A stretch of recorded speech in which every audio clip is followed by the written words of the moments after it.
Hi guys, welcome to my channel inside topic. तो guys, आज हम बात करेंगे नॉर्थ ईस्ट यूनाइटेड एफसी और एफसी गोवा के बीच में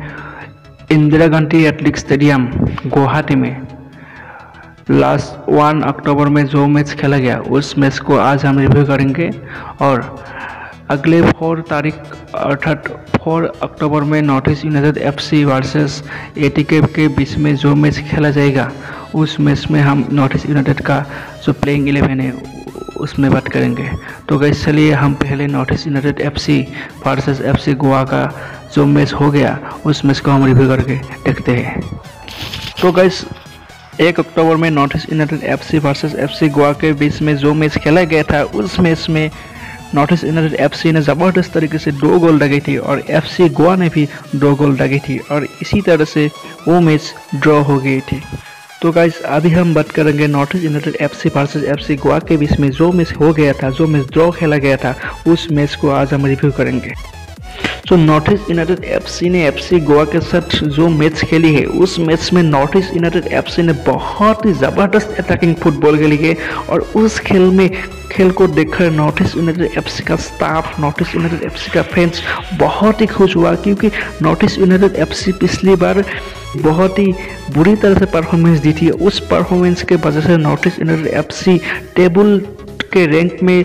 निचले पोजीशन में रह गई थी। इसीलिए 5th सीजन में पहले ही मैच में नॉर्थ ईस्ट यूनाइटेड एफसी ने जो परफॉर्मेंस दी,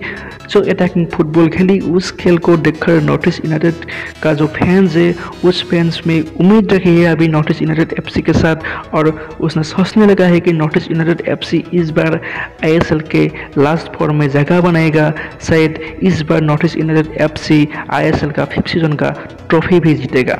और नॉर्थ ईस्ट यूनाइटेड एफसी ने उस मैच में जो पॉजिटिविटी दिखाई, उस पॉजिटिविटी को देखकर हम उम्मीद करते हैं कि नॉर्थ ईस्ट यूनाइटेड एफसी इस बार ज़रूर कुछ ना कुछ करेगा।